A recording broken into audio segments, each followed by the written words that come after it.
in the vast, unforgiving landscape of the New Mexico desert, where silence reigns and the echoes of history still resonate, a monumental tale unfolds.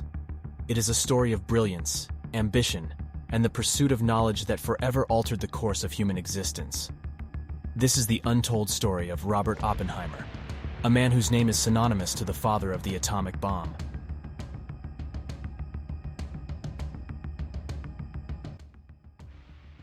J. Robert Oppenheimer, the renowned American physicist, was born on April 22, 1904, in the bustling city of New York. He came from a Jewish family. His parents were Ella and Julius Seligmann Oppenheimer. His father immigrated to the United States from Hanau, Germany, as a teenager in 1888 and became a successful textile importer. The family lived in a luxurious apartment on Riverside Drive in Manhattan, known for its prestigious residences and art collection that included works by renowned artists like Picasso, Vuillard, and Van Gogh. Oppenheimer had a younger brother named Frank, who also became a physicist and later founded the Exploratorium Science Museum in San Francisco. Oppenheimer's education began at Alcuin Preparatory School and later at the Ethical Culture Society School. He showed his versatility as a scholar, excelling in English, French literature, and mineralogy. His academic abilities allowed him to skip grades and progress quickly. During his final year of school, Oppenheimer developed an interest in chemistry. He completed his schooling in 1921 and went on to study at Harvard College the following year, majoring in chemistry. At Harvard, he also studied history, literature, philosophy, and mathematics, as required by the curriculum. Oppenheimer's academic achievements earned him admission to the prestigious honor society, Phi Beta Kappa. His passion for experimental physics was sparked by a thermodynamics course taught by Percy Bridgman. In 1925, Oppenheimer graduated summa cum laude with a Bachelor of Arts degree. Seeking further education, Oppenheimer traveled to Europe in 1924 and was accepted into Christ's College at the University of Cambridge. Although initially rejected by Ernest Rutherford, he joined the Cavendish Laboratory after obtaining a recommendation from Percy Bridgman. Oppenheimer's time at Cambridge was not particularly enjoyable, as he found laboratory work tedious and struggled with his tutor, Patrick Blackett.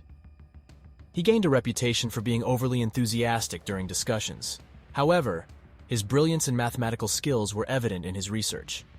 He completed his doctorate under Max Born in 1927, publishing influential papers in quantum mechanics, including the famous Born-Oppenheimer approximation. After his European studies, Oppenheimer received a fellowship from the United States National Research Council and joined the California Institute of Technology in 1927. He split his fellowship between Caltech and Harvard, where he collaborated with Linus Pauling. Their partnership ended due to personal issues, including an incident where Oppenheimer made advances towards Pauling's wife. Oppenheimer's marriage to Katherine Poynting in 1940.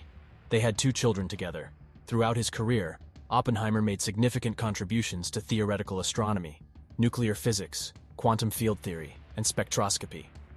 He conducted pioneering research on cosmic ray showers, quantum tunneling, and the stability of stellar neutron cores. His work with George Volkoff led to the establishment of the Tolman-Oppenheimer-Volkoff limit, which determines the maximum mass of stable neutron stars. Oppenheimer also predicted the existence of black holes and made notable advancements in the study of the photoelectric effect and artificial radioactivity. Oppenheimer's personal and political life was scrutinized due to his leftist leanings and associations. Although he never officially joined the Communist Party, he supported progressive causes and was involved in communist-related activities. His past associations and relationships, including his affair with Jean Tatlock, attracted attention and were investigated by the FBI and the Manhattan Project's internal security. Oppenheimer's security clearance hearings in 1954 raised questions about his loyalty, but he denied being a Communist Party member, considering himself a fellow traveler with communist sympathies. Aside from his scientific pursuits, Oppenheimer had an interest in mysticism and Hindu philosophy. He delved into the study of Hindu scriptures, particularly the Bhagavad Gita and the Upanishads, which greatly influenced his philosophical outlook. Oppenheimer's fascination with the mysteries of the universe and his refinement as a speaker and thinker contributed to his charismatic personality. While Oppenheimer's contributions to science were highly regarded, he never received a Nobel Prize. His work on gravitational collapse, neutron stars, and black holes, although overlooked during his lifetime, is now recognized as significant. Oppenheimer's influence extended beyond his scientific achievements, as he mentored and inspired a generation of physicists. In October 1941, 2 months prior to the United States' entry into World War II, President Franklin D. Roosevelt authorized an urgent program to develop an atomic bomb. On May 1942, James B. Conant, chairman of the National Defense Research Committee, invited physicist J. Robert Oppenheimer to take charge of fast neutron calculations for the project. Oppenheimer gathered a group of scientists including Robert Serber, Emil Konopinski, Felix Bloch, Hans Bethe, and Edward Teller to work on bomb theory. They worked diligently, calculating the necessary steps to build an atomic bomb. In June 1942, the Manhattan Engineer District was established by the U.S. Army to oversee its involvement in the atomic bomb project, gradually transferring responsibilities from the Office of Scientific Research and Development to the military. In September, Leslie Groves was appointed as the director of the Manhattan Project, and he selected Oppenheimer to lead the project's secret weapons laboratory. This decision surprised many, as Oppenheimer held left-wing political views and had no prior experience leading large-scale projects. However, Groves recognized Oppenheimer's exceptional understanding of the practical aspects of bomb design and construction, as well as his extensive knowledge across various disciplines required for the project's success. Despite initial concerns about Oppenheimer's lack of a Nobel Prize and prestige, Groves saw his overweening ambition as a driving force for achieving the project's goals. Oppenheimer and Groves concluded that a centralized, classified research facility was necessary for security and collaboration. After scouting various locations, Oppenheimer suggested a flat mesa near Santa Fe, New Mexico, close to his ranch. The site, known as the Los Alamos Ranch School, was selected as the laboratory's location. The Los Alamos Laboratory was constructed on the site, with Oppenheimer assembling a group of renowned physicists, referred to as the Luminaries, to work on the project. Initially, Los Alamos was intended to be a military laboratory, and Oppenheimer and other researchers were expected to join the Army. However, this plan was abandoned, and the laboratory was operated by the University of California under contract to the War Department. Los Alamos rapidly grew from a few hundred people in 1943 to over 6,000 in 1945.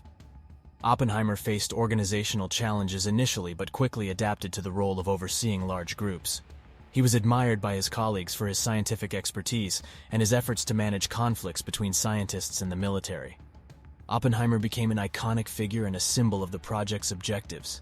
His continuous presence and intense involvement created an atmosphere of enthusiasm and dedication among the scientists working at Los Alamos. During this period, there was concern among the scientists that the Germans might be making progress on an atomic weapon. In a letter dated May 25, 1943, Oppenheimer responded to a proposal by physicist Enrico Fermi to poison German food supplies with radioactive materials. Oppenheimer expressed the need to produce enough strontium for the plan and suggested that the food poisoning could be lethal to 500,000 people. The culmination of the Manhattan Project was the successful detonation of the first nuclear device, codenamed Trinity, near Alamogordo, New Mexico, on July 16, 1945. Oppenheimer, present at the site, famously quoted verses from the Bhagavad Gita to describe the momentous event. The explosion marked the realization of the project's goals and the beginning of a new era in warfare. Following the bombings of Hiroshima and Nagasaki, the Manhattan Project became public knowledge, and Oppenheimer emerged as a prominent figure, representing the scientific community's technological power. He became widely recognized and appeared on the covers of popular magazines like Life and Time. The development of nuclear weapons turned nuclear physics into a globally significant force, and governments worldwide began to understand the strategic and political implications of these weapons. Oppenheimer believed that international cooperation, specifically through the United Nations, was essential to prevent an arms race and promote peaceful uses of nuclear energy. In November 1945, Oppenheimer left Los Alamos and returned to Caltech, but found teaching less fulfilling. In 1947, he accepted the position of director at the Institute for Advanced Study in Princeton, New Jersey. Oppenheimer assembled a diverse group of intellectuals from various disciplines to address pressing questions of the time. He encouraged groundbreaking research and provided guidance to scientists like Freeman Dyson, Chen-Ning Yang, Sung-Dao Lee, and scholars from the humanities such as T.S. Eliot and George F. Kennan. Oppenheimer participated in various government panels and study projects during the late 1940s and early 1950s. He advocated for international arms control, transparency, and openness about nuclear realities. However, his opposition to the development of the hydrogen bomb strained his relationship with the government and military officials who supported its creation. Despite his influential role in shaping nuclear policies, Oppenheimer's views and influence were increasingly met with resistance. In 1953, Oppenheimer's positions on various projects and committees clashed with proponents of strategic bombardment and nuclear arms buildup. He resigned from some of these positions due to disagreements and a growing perception that he had become too influential. The final blow came when the government decided to proceed with the development of the hydrogen bomb, which Oppenheimer had advised against. J. Robert Oppenheimer's contributions to the Manhattan Project and subsequent involvement in nuclear policy debates made him one of the most influential scientists of the era. His complex legacy continues to be a subject of study and discussion, reflecting the ethical and political challenges posed by the development and use of nuclear weapons. J. Edgar Hoover's FBI had been monitoring J. Robert Oppenheimer since before World War II due to his perceived communist sympathies and associations. They suspected his involvement with the Communist Party based on wiretaps and reports from informers. Oppenheimer had been under surveillance, with his home and office bugged, phone tapped, and mail opened. The FBI provided evidence of Oppenheimer's alleged communist ties to his political enemies, including Louis L. Strauss, a member of the Atomic Energy Commission, AEC. Strauss held a grudge against Oppenheimer for his opposition to the hydrogen bomb and his humiliation of Strauss before Congress. The FBI's evidence led to a security hearing against Oppenheimer. In 1949, Oppenheimer testified before the House Un-American Activities Committee, admitting his past associations with the Communist Party and stating that some of his students had been communists. The testimony of his brother Frank and his wife Jackie also revealed their membership in the Communist Party. These revelations further fueled suspicions about Oppenheimer's loyalty. The security hearing took place in 1954 and focused on Oppenheimer's communist ties and his opposition to the hydrogen bomb. Oppenheimer's past testimony about a colleague's Soviet contact, which he had fabricated to protect a friend, was used against him during the hearing. Although many top scientists and government figures testified in Oppenheimer's favor, inconsistencies in his testimony and his erratic behavior on the stand raised concerns about his reliability and stability. Oppenheimer's security clearance was revoked in 1954, one day before it was due to expire. This decision outraged the scientific community and led to widespread support for Oppenheimer as a victim of McCarthyism. In later years, evidence from the KGB archives confirmed that Oppenheimer was never involved in espionage for the Soviet Union, although he had been a concealed member of the Communist Party in the late 1930s. After the revocation of his security clearance, Oppenheimer continued his work in physics, delivering lectures and writing about the role of science and the potential dangers of nuclear weapons. He received honors and awards for his contributions to physics, including the Enrico Fermi Award in 1963. Oppenheimer's health deteriorated, and he was diagnosed with throat cancer in 1965. He passed away on February 18, 1967, at the age of 62. J. Robert Oppenheimer's life was a testament to the intricate interplay between science, politics, and ethics. His brilliance and achievements in the realm of nuclear physics forever altered our understanding of the universe. Yet, his involvement in the atomic bomb's creation and subsequent political controversies left a complex and enduring legacy, a legacy that continues to provoke introspection and discussion about the moral responsibility of scientists in an ever-changing world.